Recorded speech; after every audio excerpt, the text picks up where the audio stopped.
Damn it. ఏంటిటా కుండబద్దలు కొడతా అట్ట. నమస్కారం, కుండబద్దల ప్రేక్షకులకి స్వాగతం. ఆల్మోస్ట్ ఆల్ జగన్మోహన్ రెడ్డికి ఈ రాజకీయ ప్రస్థానంలో ఎండ్ కార్డు పడే అవకాశాలు మెండుగా కనపడుతున్నాయి. ఎందుకంటే ప్రతిపక్షంలో ఆయన చాలా కన్ఫ్యూజ్గా నిర్ణయాలు తీసుకోవటం మూలాన ఏ అంశం మీద మరి తమ కార్యకర్తలను కానీ తమ నాయకుల్ని కానీ ఈ ప్రభుత్వంపై పోరాటం చేయటానికి పురికొల్పుతున్నాడో ఆ అంశాలన్నీ వరుసగా బెడిసి కొడుతూ వస్తున్నాయి. దీంతో పాటుగా కేంద్రంతో, అంటే కేంద్రంలో అధికారంలో ఉన్న బీజేపీ పార్టీతోటి, యాక్చువల్గా కూటమి అధికారంలో ఉంది కానీ దాన్ని లీడ్ చేస్తుంది బీజేపీ కాబట్టి బీజేపీ తోటి గతంలో జగన్మోహన్ రెడ్డికి ఉన్న సంబంధాలు పూర్తిగా బెడిసి కొట్టేసినాయి. ఇప్పుడు రాజకీయంగా జగన్మోహన్ రెడ్డి ఒంటరివాడైపోయాడు. తన నిర్ణయాల మూలంగా ఆల్మోస్ట్ ఆల్ వైఎస్ఆర్ కాంగ్రెస్ పార్టీకి పులి స్టాప్ పెట్టే విధంగా తీసుకొచ్చాడు. అంటే జగన్ రాజకీయాలకి ది ఎండ్ కార్డు పడటానికి చాలా తొందరలోనే వచ్చే అవకాశం ఉంది. ఎందుకు ఇలా అంటున్నాను అంటే దానికి గల కారణాలు ఏమిటి అనేది వరుసగా మనం విశ్లేషించుకుంటే, ప్రతిపక్షంలోకి వచ్చిన దగ్గర నుంచి జగన్మోహన్ రెడ్డి చాలా అభద్రతా భావంతో ఉన్నాడు. వచ్చిన మొదటి 6 నెలల్లోనే కూటమి మీద అనేక రకాలైన విపరీత ధోరణిలో ఆయన ఆ కూటమిని నిందించటం కావచ్చు, తమ కార్యకర్తల మీద దాడి చేస్తున్నారని చెప్పి ఢిల్లీకి వెళ్ళి జంతర్ మంతర్లో కట్టిన డ్రామాలు కావచ్చు, ఇవన్నీ ప్రజల్లో అపహాస్య పాలైపోయినాయి. ఇక దీంతో పాటుగా ఇప్పుడు ప్రస్తుతం కూటమి చేస్తున్న తప్పులు అని ప్రజల్లోకి వేటినైతే తీసుకెళ్తున్నాడో జగన్మోహన్ రెడ్డి కానీ ఆయన పార్టీ కానీ సమర్థవంతంగా తీసుకెళ్ళలేకపోతున్నాయి. వాటిని ఖచ్చితంగా ప్రజలను ఒప్పించే విధంగా తీసుకెళ్ళలేకపోతున్నాయి. దానికి గల కారణం ఏమిటి అనంటే, అశ్వత్థామ హతః కుంజరః అన్నట్టు జగన్మోహన్ రెడ్డి సగం నిజం సగం అబద్ధంతో ప్రజల్లోకి వెళ్తున్నాడు. ప్రజల్లోకి ఏదైనా తీసుకెళ్లేటప్పుడు బాగా న్యాయబద్ధంగా ఉండేది కానీ చాలా పూర్తి స్థాయిలో నిజంలో ఉండేది కానీ తీసుకెళ్తే ప్రజలు తొందరగా నమ్ముతారు. కానీ మెడికల్ కాలేజీల అంశం కావచ్చు, రాయలసీమ ఎత్తిపోతల పథకం కావచ్చు, భోగాపురం ఎయిర్పోర్ట్ కావచ్చు, లేకపోతే గూగుల్ డేటా సెంటర్ కావచ్చు, అంతా నేనే చేశాను నాదే అని చెప్పుకోవటంలో ఎటువంటి అభ్యంతరం లేదు.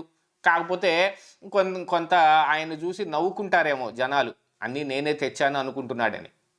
కానీ వీటిని నిజమని నమ్మించి తమ నాయకుల చేత మాట్లాడించి వాళ్ళని ఫూల్స్ని చేస్తున్నాడు. ఎటువంటి రాజకీయ మనుగడకు కావలసిన పనులు ఏవి జగన్మోహన్ రెడ్డి ప్రతిపక్షంలోకి వచ్చిన ఈ సంవత్సరంన్నరలో చేయలేదు. ప్రజల్లోకి సమర్థవంతంగా వెళ్ళటానికి ఇదిగో వచ్చేస్తున్నాడు జగన్మోహన్ రెడ్డి, జిల్లాల పర్యటన చేస్తాడు. ఈరోజు వరకు జిల్లాల పర్యటన ఏం జరగలేదు. కానీ ఇంత తొందరగా చేయవలసిన అవసరం ఏం లేదు. ఎందుకంటే కూటమి ఇంకా 2029 వరకు అధికారంలోనే ఉంటుంది. ఏదైనా మరి జడా శ్రావణ్ కుమార్ చెప్పినట్టు జమిలీ ఎన్నికలు వచ్చి ఈ పవన్ కళ్యాణ్ కానీ చంద్రబాబు నాయుడు కానీ మాదాపూర్ వదిలేసి ఆంధ్రప్రదేశ్ రాష్ట్రం రావాల్సిన పరిస్థితులు ఏమన్నా ఉంటాయా అని అనుకుంటే జమిలీ మీద మొన్ననే ఒక క్లారిటీ వచ్చింది. వచ్చినా గెచ్చినా జమిలీ 29లోనే వస్తుంది తప్ప ముందు వచ్చే అవకాశమే లేదు అనేది. అంటే 29 వరకు ఖచ్చితంగా కూటమి అధికారంలోనే ఉంటుంది. కాకపోతే ఈ రోజున కొన్ని అంశాల పట్ల జగన్మోహన్ రెడ్డిని బీజేపీ పార్టీ ఖచ్చితంగా దూరం పెట్టినట్టే ఉంది. ఎందుకు దూరం పెట్టింది అంటే, గతంలో ఆయన అధికారంలో ఉన్న సమయంలో ఖచ్చితంగా వాళ్ళు దగ్గర తీశారు, వాళ్ళ సహాయ సహకారాలు అందించారు, ఇవన్నీ జరుగుతున్నాయి. కానీ ఇప్పుడు జగన్మోహన్ రెడ్డి ప్లేస్ని నారా లోకేష్ రీప్లేస్మెంట్ చేసేశాడు. జగన్మోహన్ రెడ్డి రాజకీయంగా ఒంటరిగా ఆంధ్రప్రదేశ్ నడిబొడ్డున నిలబడి ఉన్నాడు. ఇక ఏమైనా ఆదరిస్తే గిదరిస్తే ఈ ఆంధ్ర ప్రజలు ఆదరించాలి తప్ప పక్క రాష్ట్రంలో జగన్మోహన్ రెడ్డిని కానీ వైసీపీని కానీ దేకే వాళ్ళు కూడా లేకుండా పోయారు. కేంద్రంలో అయితే అసలు అపాయింట్మెంట్లు కూడా లభించని పరిస్థితి ఉంది. ఎందుకంటే వైఎస్ఆర్ కాంగ్రెస్ పార్టీ ఎంపీలు, ఇటు రాజ్యసభలో ఎంపీలు కావచ్చు, అటు లోక్సభలో ఎంపీలు కావచ్చు, వీళ్ళు విపరీతమైన కృషి చేసి ఒక్క అపాయింట్మెంట్ కూడా జగన్మోహన్ రెడ్డికి ఈ రోజు దాకా ఇప్పించలేకపోయారు, అమిత్ షాతో కానీ లేకపోతే మోడీతో కానీ. అదే గతంలో జగన్మోహన్ రెడ్డి అధికారంలో ఉన్న సమయంలో చంద్రబాబు నాయుడు వాళ్ళతోటి ఫోన్లో మాట్లాడటం కానీ ఇత్యాది కార్యక్రమాలన్నీ చేసి వాటన్నిటిని బహిర్గతం చేసుకున్నాడు. ఇప్పుడు కేంద్రంతో సఖ్య సంబంధాలు ఉన్నట్టుగా జగన్మోహన్ రెడ్డికి ఏం కనపడటంలా.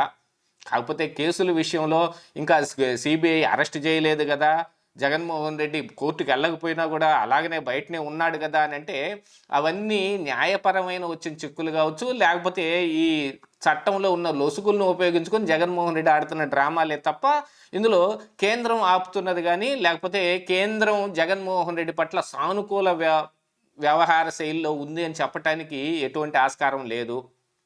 ఇక మిగతాది వైఎస్ వివేకానంద రెడ్డి హత్య కేసు అని అంటే దాంట్లో సిబిఐ గతంలో వ్యవహరించిన తీరు, ఎందుకంటే జగన్మోహన్ రెడ్డికి అనుకూలంగా ఉండటానికి గతంలో వాళ్ళు వ్యవహరించిన తీరు ఇప్పుడు వాళ్ళకి అడ్డమై కూర్చుంది.